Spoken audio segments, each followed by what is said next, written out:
The Lord be with you. And with your spirit. A reading from the Holy Gospel according to Matthew. Glory to you, O Lord.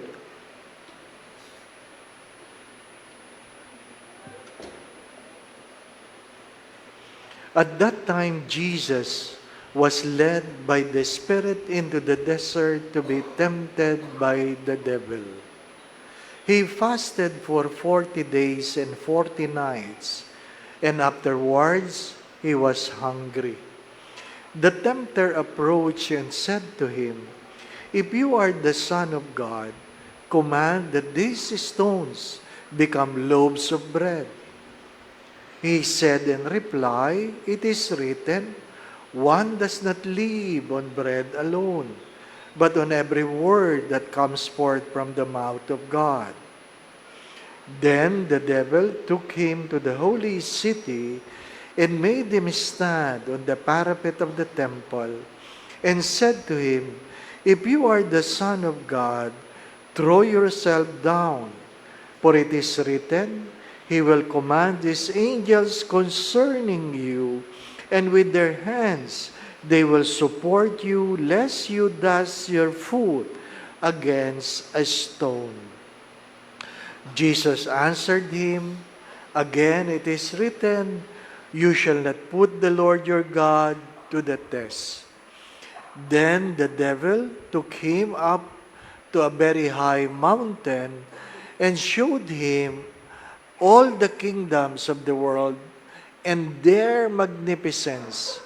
And he said to him, "All these I shall give to you, if you will prostrate yourself and worship me." At this, Jesus said to him, "Get away, Satan. It is written, the Lord your God shall you worship, and Him alone you shall serve." Then the devil left him, and behold, angels came and ministered to him.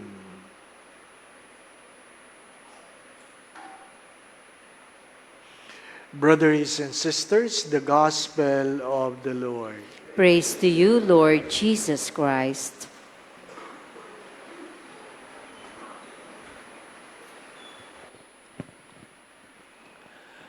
One of the many places you will visit when you go to Holy Land is the Karantal Mountain. Karantal, from the word 40. It is where the temptation happened. One of the temptations, because the other temptations happened in the temple, and the other temptations happened in other mountain. It means the temptation did not happen in one day. It happened in different time and different place. The question is, can God be tempted? Can God be tempted? Hello?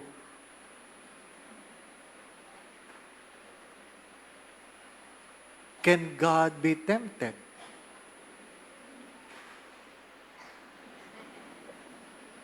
Then why did the devil tempted Jesus if God cannot be tempted? Hello? Isip ng konti.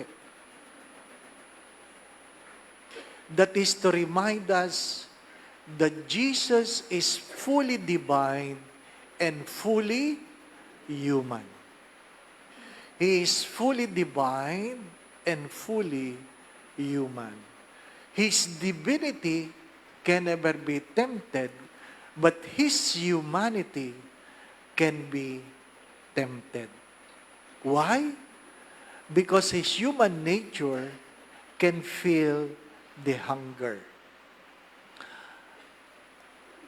I will go straight to the point. If you make loaves of bread from these stones, why it was a temptation? Because Oftentimes we forget this, that at the end, you will not be saved by what you can eat. Do not forget this. You will never be saved by what you can eat. Kahit gaano ka kayaman, kahit gaano karami ang pera mo, darating ang araw, hindi ka na makakakain. Naintindihan po ninyo? Nakakita na kayo ng mga taong hindi nakakakain. Osterized na lang, wala nang malasahan. Hanggang dextrose na lang. Kahit gaano kayaman. But sometimes we are so tempted to accumulate out of greed for ourselves. My dear friends, my brothers and sisters, the first temptation reminds us of what should be our priorities. Because at the end, you will not be saved by what you can eat. Second, it's about honor. Jesus reminded his disciples, the many people he healed, to be quiet. Do not tell anyone about what you have experienced.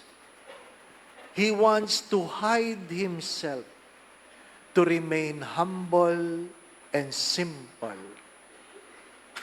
Why?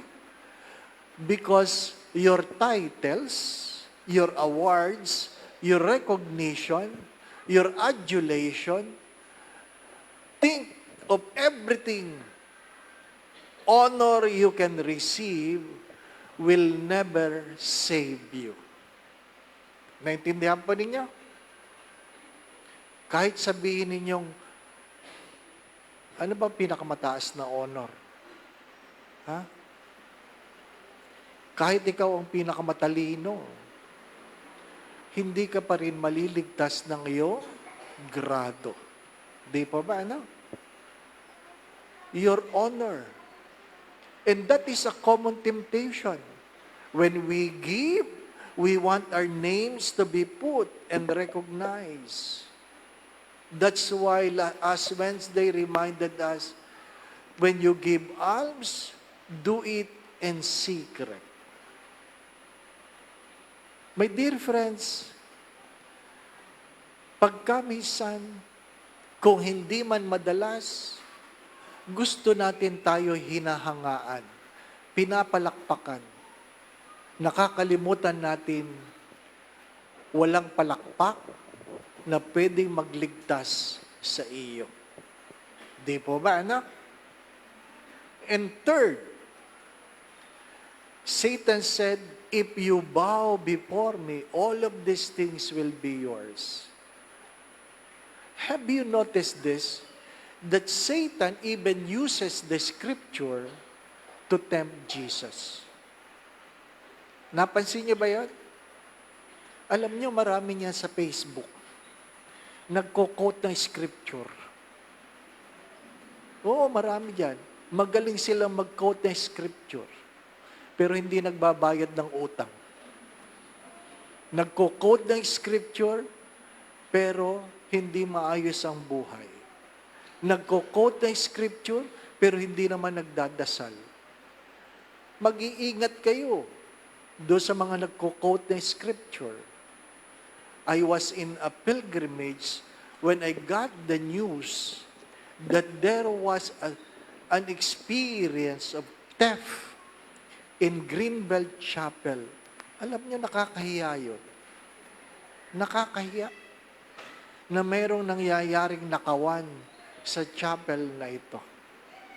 Nadukutan ng cellphone. Ano po?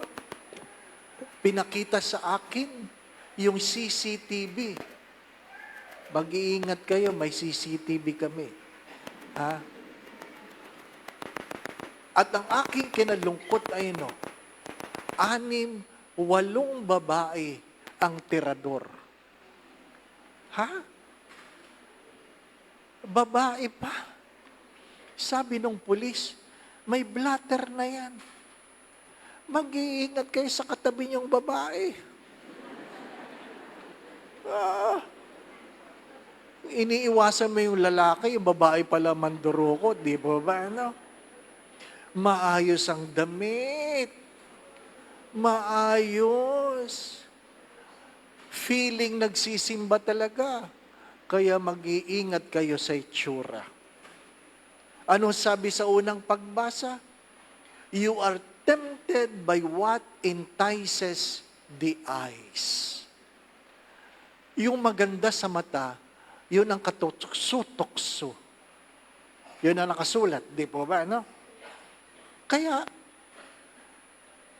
normal na matukso ka sa maganda. Ang hindi normal, natukso ka sa pangit. Seryoso ako. Pinagpalit mo ang asawa mo sa isang kabit na pangit. Ang laki ng kasalanan mo, kuya. Ang laki ng kasalanan mo. Ha? Nahulog ka sa pangit. Ano?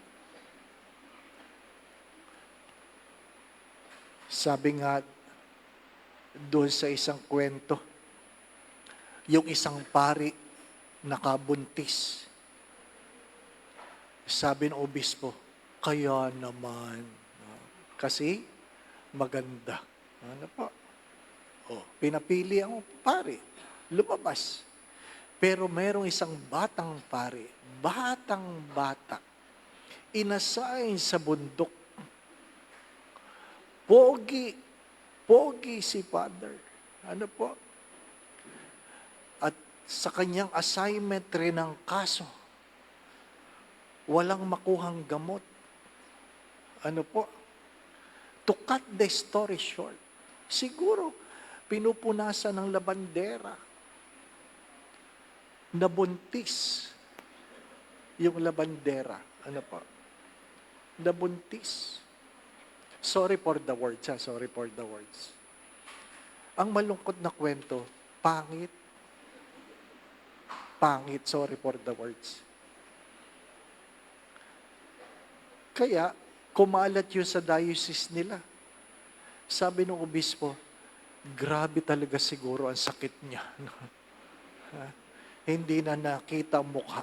Di ba ba? Alam niyo, sabi ng mga katikista, si Father rin lang, madadapa, hindi pa sa akin eh. Grabe. Akala mo naman maganda siya. Pangit din. Di ba ano? Mga minamahal na mga kapatid, mag-iingat kayo. Di po ba ano? Sinabi ba talaga bawal tumingin sa babae? Hello, yung mga may asawa. Sinabihan ba kayo? Hindi naman sinabi, di po ba? No? Pwede. Napatingin ka maganda eh. Yung hinabol mo, pangit na masama yun, di po ba? No? Ba't mo tinitingnan? Pangit eh. Di ba? No? Ha? Hindi masamang tumingin. Ang masama ay anong iniisip mo habang ikaw ay nakatingin. Yun ang problema. Hindi masamang tumingin. Ang masama ay kung anong iniisip mo habang nakatingin. Sapagkat hindi lahat na nagdarasal, tama ang pinagdarasal. Di po ba ano? Nakaligtaan mo ang iyong wallet. Nailagay mo ang iyong bag sa likod habang ikay nakaluhod. Ang nasa likod mo ay may pangangailangan. Nakuha ang laman ng iyong bag. At sabi niya, thank you Lord, answered prayer. Di ba? Kasi hindi mo alam lahat kung ano ang laman na nagsisimba. I hope you're getting the point. Why did Jesus allow himself to be tempted? To remind us the vulnerability of our humanity. Walang sino mang banal na hindi natutokso. Even Saint Francis, if you go to the church of angels, where inside of it, the portioncula, it is where Saint Francis stayed. At doon ka makakakita ng rosas na walang tinik. Amazing. Pumunta kayo doon sa Assisi. Makakakita ka ng rosas na walang tinik. At bakit walang tinik? Anong kwento? When Saint Francis was tempted lustfully, he removed all his clothes and rolled over in the plant of roses as a sign of mortification. And yet God honored his prayer. For him not to be hurt, God removed the thorns of roses. Amazing. Amazing. At alam mo, pag dumadaan mga Pinoy doon, talagang tinitingnan ng mga Pinoy. At iniisip ng Pinoy, paano kaya makakakuha nito? Yun lang ang laman ng mga Pinoy. Hindi nagnilay kung anong mensahe. Paano makakaputol ng sanga? Di ba, ano? Ay, Panginoon. Di po ba, ano? Yung tinatanong nila, Father, dito ba nagpakita ang mahal na Birhen sa Fatima? Diyan po sa tapat ng istante. Father, nasaan yung puno? Di ba nandun?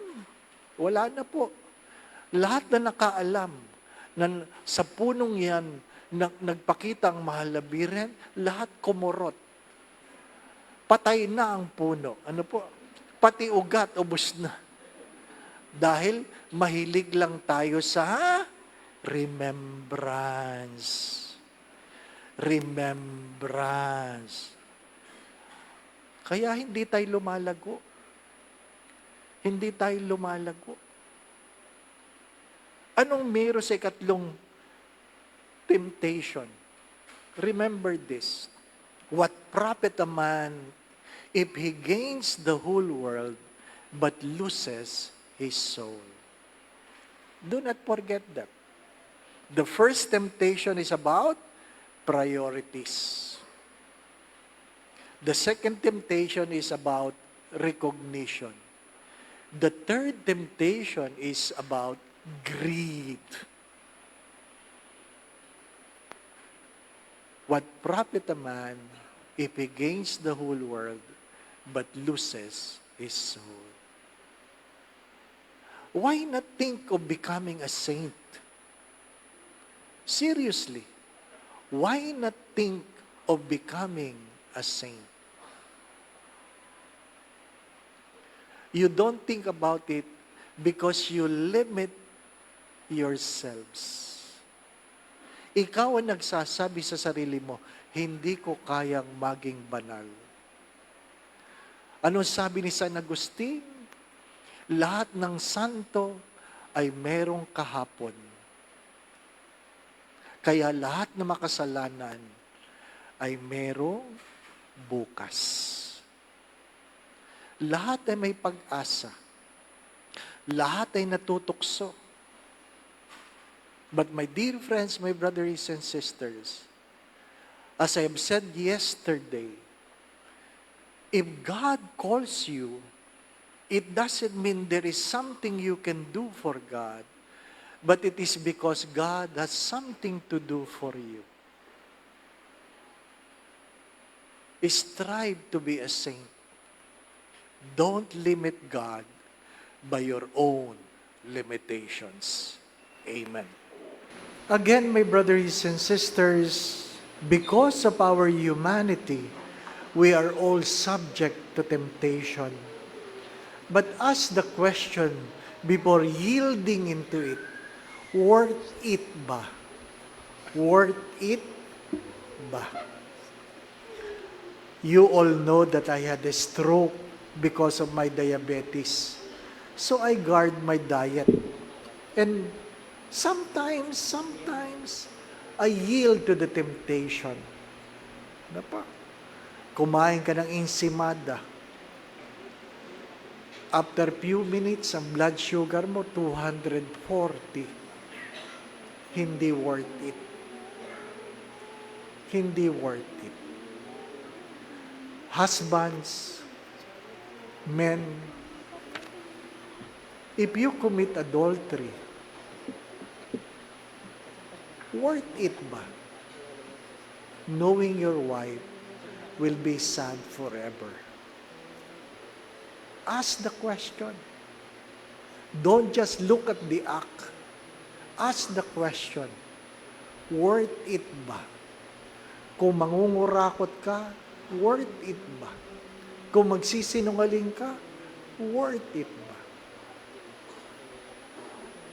The challenge of today is to remind ourselves that no food will save you, no honor will save you, no wealth will save you. Know your priorities. Go beyond temptation. Why not challenge yourself by becoming a saint? Why not challenge yourself by becoming a saint? The Lord be with you. And with your spirit. And may Almighty God bless you in your family, the Father, the Son, and the Holy Spirit. Amen. The Mass has been offered. We go in peace to love and serve the Lord. Thanks be to God.